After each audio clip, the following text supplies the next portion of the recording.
Dhuguma keette. Kana laaluun hin barbaachisu waati. So gaaffii tokko isin gaafadhaan keessumaa shamarran obboleettonni keessumaatii warri abbaa manaa qabdan yookaan hiriyaa qabdan.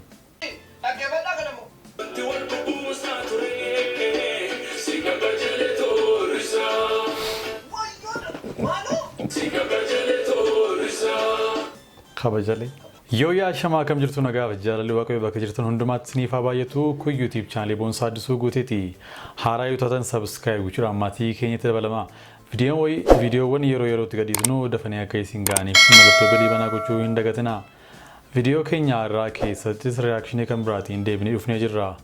Har'a kan waliin ilaallu viidiyoowwan bashannansiisaan barsiisotaanii fi kan nu qajeelchisan akkasumas kan irraa barannu qabanii dhufnee jirra. Haga xumura sagantaa keenyaatiin waliin turaan affeerraa keenya jaalalaati.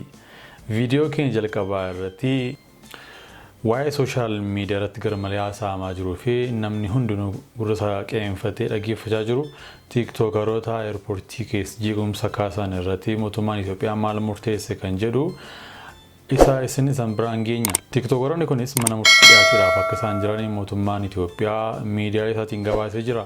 Maal akka jedhee isin biraan geenya akkasumas immoo gidduu kana miidiyaa irratti waa'ee faarfannaa riimiksii hojjechuu irratti atakaaroon itti fufee jira. Isas faarfattoonni garaagaraa yaada isaanii dhiyeeffachaa jiru. Isaaniin isiniif dhiyeessina. Wata duubaan godhe hafuura hamaa cimaatu jira. Seexana miliyoona 7,700 jira kanarra. Har'a hin baatala. Raajii boodanaa jala seexana dhaabatee hin beeku hin baatala. Qorqee ajjeeseera jiru. Qorqee ajjeeseera mukkun hin jiru. Seexana miliyoona 7,700 baachuun akkam akka ulfaatu hundumti keenya hin beekna jechuudha. Nyaateera mucaa kana nyaateera. Garuu si gadhiisa har'an gadhiisa. Gadhiisa furan. Maala miliyoona 7 ta'anii dhaabatu ifadhaa la jaboo baasa. Wanti dhibeen jiru makana keessa jawween jira, bobni jira, budaan jira, waraabessi jira. Hin taata mon baatu. Cimaadha. Baatamon baatu sin jira. Bay keessa. Ela dabqisiisee bahaa jira. Ela dabqisiisee bahaa jira. Baatamon baatu.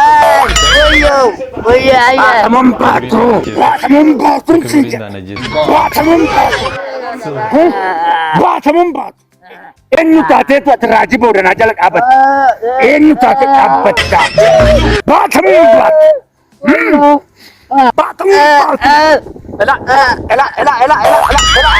Kubbisan kubbe. Baatamon baatu. Seexana maaliif humnaan baastu tajaajiltoonni dhiisaa. Maqaa Yesuusiin itti waamaa ta'uu baannaan dhiisaa. Inni kaan somaaf sagadaan ba'a. Yoo didee jechuudha. Kanaachi humnaanii xarabaadhaanii miila jalaan kaasinaa hin kabalinaa. Mataa rukutinaa. Hin joonjessinaa. Bakka mudhiitti hin qabatinaa. Yoo ta'uu baatee dhiisaa. Maaltu sin godhee maal taatanii? Waan macaafni hin godhinaa jechuuf jedhani. Seexanni humnaan osoo hin taane hafuura qulqulluutiin baatiidha. Ergaan viidiyoo kanaan ni guddaan jechuudha.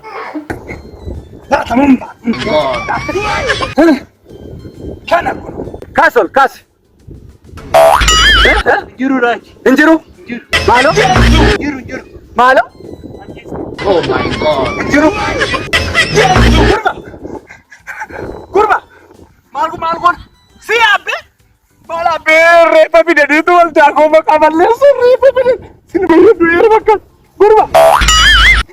Maalo bilbila bidi. Bilbila. Abbe.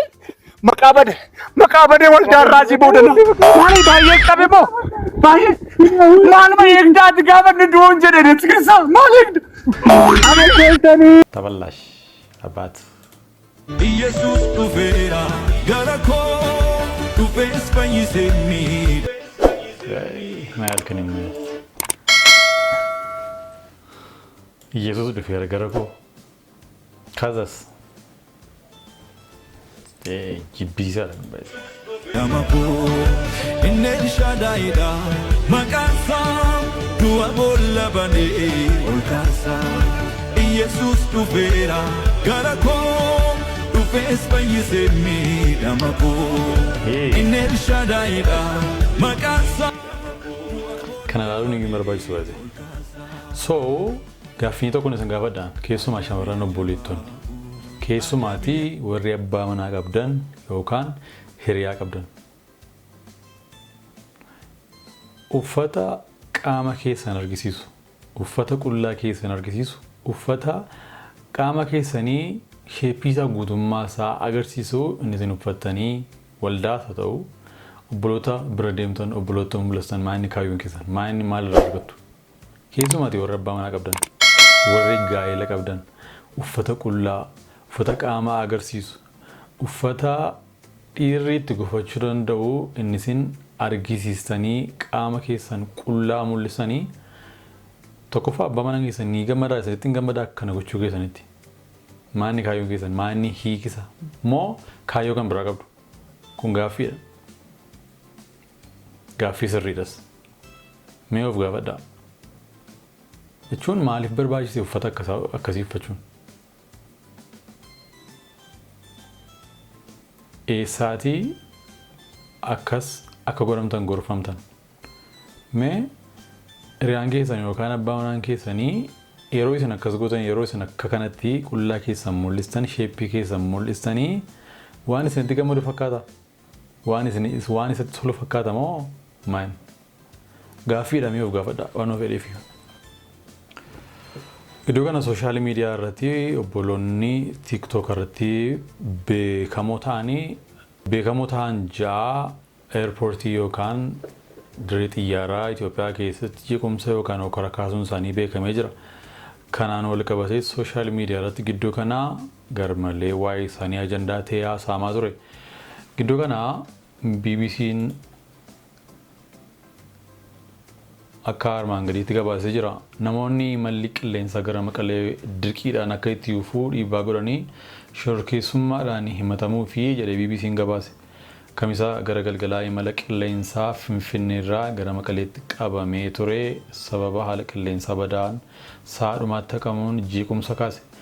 Imaltoota keessaa namni TikTok gubbaatti hordoftoota hedduu qabu sun haqamuu akka hin qabnee fi balaan hamaatu hin jiru deemuu qabna yoo jedhu tamsaasa kallattii namni 20 ta'an daawwachaa turan irratti yoo dubbatu ni dhaga'ama. Imaltoonni xiyyaaraa akka bu'an qaamolee nageenyaa balalliin yoo gaafataman muddamni dhalatee kun tibba kanaa ijoo dubbii miidiyaa hawaasaa ture. Maqaa TikTokii Joon Daani'el jedhamuun kan beekamu tamsaasa kallattiin muddama dhalate gabaasaa ture. Qabiinsa maamilaatiinis daandii qilleensichaa himatee jira. Miidiyaan biyyaalessaa waajjira qorannoo yakkaa koomishinii poolisii federaalaa waabeffachuun taatee sana keessaa hirmaannaa kan qaban namoota 6 irratti qorannoo yakka shororkeessummaa eegalamuu gabaase. Shakkamtoonni Yohaannis Daani'el Biraanee, Naatnaa'el Wandarsan Shumee, Eliyaas Dirbaa Badhaanee, Ididiyaa Natsaannat Abbabee fi Illeenii Kinfee Takla'aab akka ta'an ibsamee jira. Shakkamtootni kun ammaan to'annoo poolisii jala akka jiranii fi wiixata himannaa shororkeessummaan mana murtiitti akka dhiyaatanii gabaafame. Shakkamtoonni kun haalli qilleensaa hamaan maaliif kan hin mijanne ta'uun ibsamus dirqiin imallaa akka godhamu yaaluun nageenya balallii irratti dhiibbaa uumuun cinatti qaamolee farra nageenyaa irraa ergama fudhataniiru jechuun shororkeessummaan himachuuf qorannoon geggeeffamaa akka jiru waajjirichi ibsuun gabaafamee jira.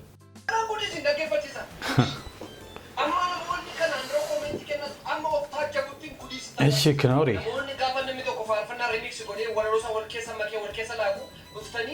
Sababin inni ko afaan Oromoo hin beekneef sababii shan afaan Oromoo hin beekneef malee faarfachaa baay'ee jaallatti koomenti corqaa akkasiin fidee dhaatina. Kun mana barumsaa iddootti afaan Oromoo barame. Dhaggeeffadhu kan immoo. Soolitiin alaatee kunoo narraa hundaa'ee fiifisaa. Waldaan firfirsa. Maal firfirsa haadhoo? Yaadu ishaati immoo maal jedhu dhaggeeffadha.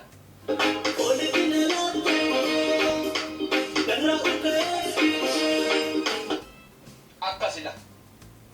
Sechi, dhaggeeffadhaa kanamoo.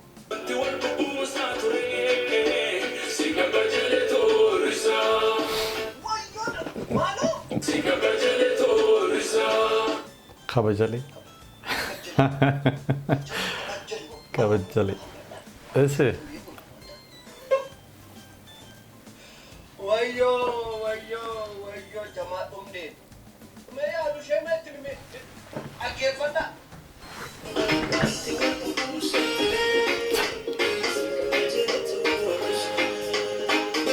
Kanala ammas ittiruna ana kasakasi. Ni charamna. Shalom. Nagaan Waaqayyoo isiniif haa ta'u. Egaa gidduu kana waa'ee dhimma koppii yookaan rimiksii irra jirra jechuudha. Akkuma isin beektan mee waa'ee dhimma rimiksii kanaa obboleessi keenya Muleen waa xiqqoo maalirraa jedhe laata? Mul'atti kan abbaati. Faarfannaa jechuun mul'atadha. Amma warra akkana godhan kun gaafan taa'ee ilaalu mul'ata mataa isaanii hin qaban. Kanaaf walumaa gala sirrachuu qabu. Ijoolleen istuudiyoo keessa taa'anii kana godhaa jiranis. Jaalallee kooti.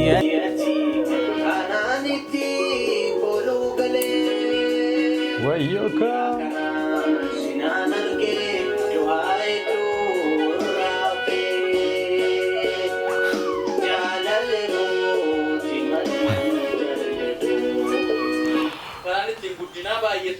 Lagu begitu.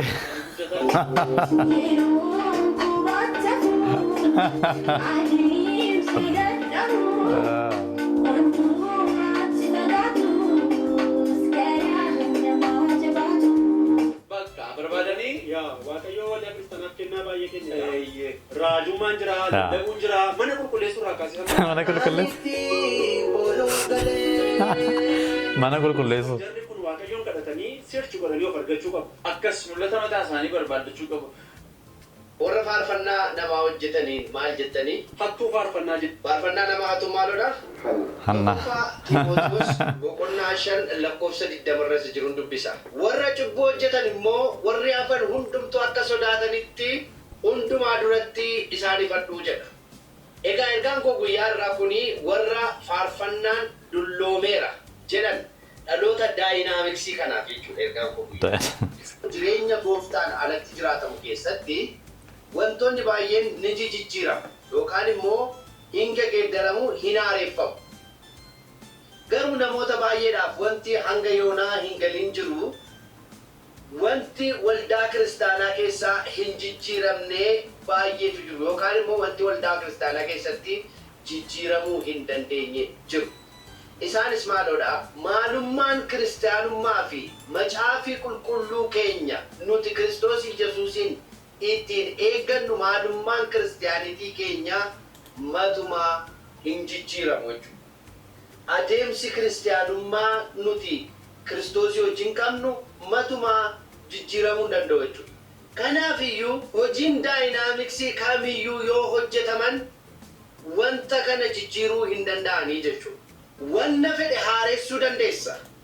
Beanii waan kansa istuudiyoo faanuu keessatti saba maaliin tan isiniin jennamoo? Well. Akkam jirtu nagaadhaaf araarri waaqayyoo hunduma keessaniif haa baay'atu dachaadhaan isiniif haa ta'u.